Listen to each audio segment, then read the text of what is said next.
5. Persamaan akuntansi. Ayo, ini dasar. Yang mana? Langsung dijawab.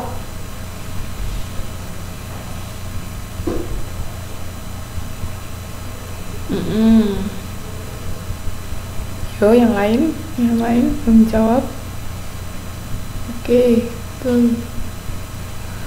Paham ya? Jangan pernah lupa ini sampai nanti mau sampai hari apapun persamaan akuntansi ya aktiva sama dengan hutang plus modal, nggak mungkin ganti-ganti. Jangan lupa ya, jadi aktiva sama dengan hutang plus modal. Ini soal yang gampang, jadi nanti andai kata di UAS keluar harus betul semua. Oke, lanjut ke soal berikutnya. Unsur dasar laporan keuangan terdiri dari atas apa? Langsung dijawab. Soal 6.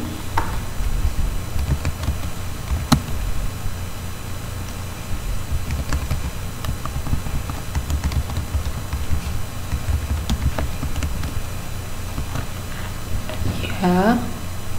Oke. Sama ya kayak tadi, aktiva atau aset sama, kewajiban atau utang sama ekuitas atau modal ya. Jangan lupa ini sama ini item-item yang ada di persamaan akuntansi. Oke, paham semua ini sampai di sini. Lanjut ke soal 7. Konsep kesatuan usaha atau business entity dapat diartikan sebagai yang mana? Soal nomor 7.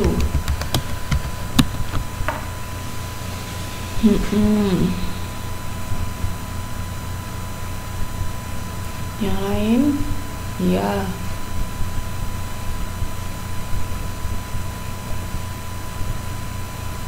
Jadi jangan lupa ya, kalau ada konsep kesatuan usaha, business entity bahasa Inggrisnya, berarti itu antara pemilik sama perusahaan.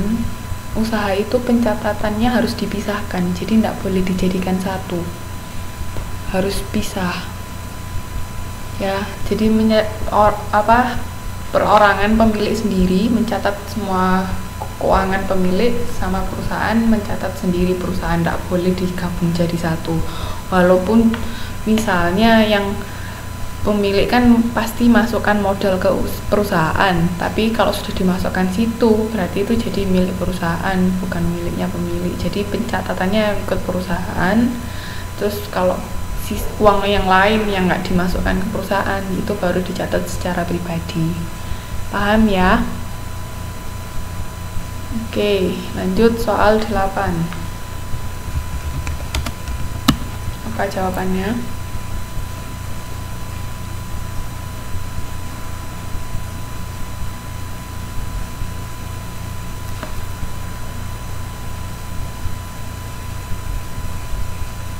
Jawabannya apa?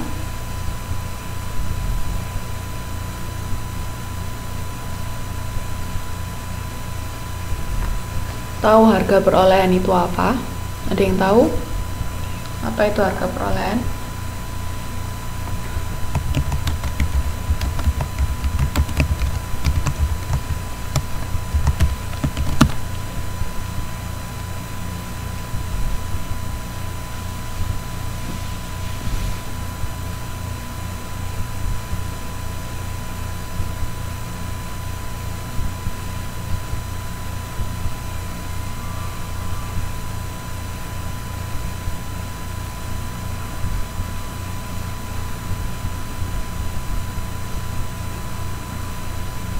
Ada yang tahu harga perolehan itu apa?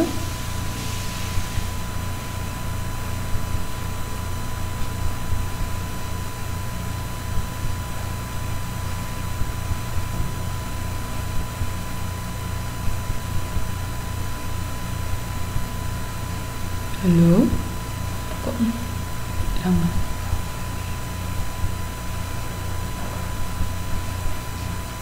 Ada yang tahu? Ya.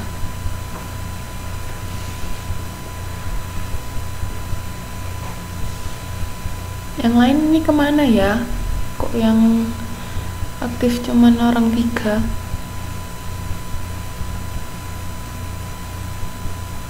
Oh, oke.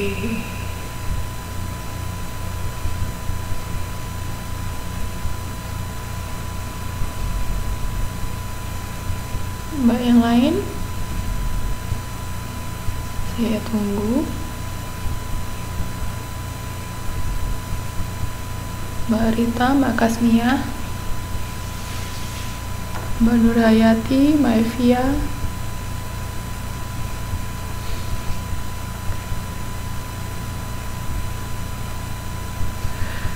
Oke, kayaknya nggak ada yang jawab lagi. Harga perolehan itu harga di saat kita memperoleh barang itu. Jadi sebenarnya hampir mirip sama harga pembelian, cuman beda mungkin. Oh, putus-putus. Ya udah, enggak apa-apa. Sambil didengarkan ya, Mbak.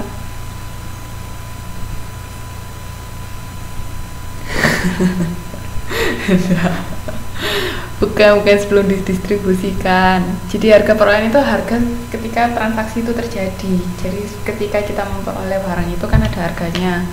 Itu namanya harga perolehan. Walaupun nanti misalnya dapat diskon atau apa, kan harga pembelian sama harga perolehan beda. Paham? Jadi harga perolehan itu harga di saat kita mendapatkan barang itu. Misalnya barang itu seharga 1.000, ya berarti harga perolehan itu 1.000 waktu kita mendapatkannya. Ya, enggak apa-apa, tapi sudah dapat modul kan? Bisa dibaca. Semangat. Lanjut ke soal 9 ya, Mbak. Apabila terdapat transaksi penambahan kas dari pemilik akan berakibat pada perubahan apa? Soal 9. Yang berubah apa kalau pemilik menambah kas? Berarti menambahkan apa?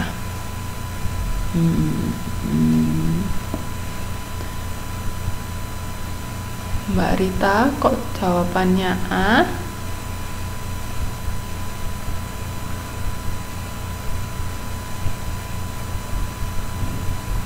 Jawabannya yang betul C. Bukan investasi. Investasi kan namanya investasi, tapi akunnya ekuitas. Jadi ingat waktu pertama kali kita buka perusahaan atau menambahkan modal ke dalam perusahaan kan masuknya ke kas sama ke modal. Nah, modal itu kan ekuitas. Jadi yang bertambah itu ekuitas. Oke, paham ya? Paham sampai sini? Oke, sip. Sekarang soal nomor 10. Hak milik dari kreditur disebut dengan istilah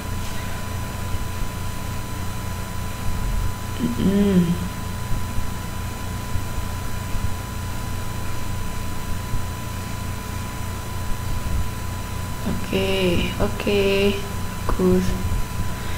Hutang ya. Kreditur itu yang memberi hutang atau yang berhutang. Kreditur yang memberi hutang atau yang berhutang.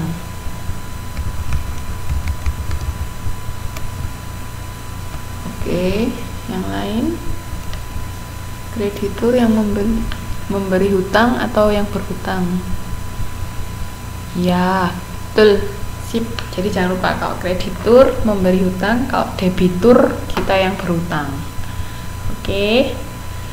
Sampai sini ada yang mau ditanyakan?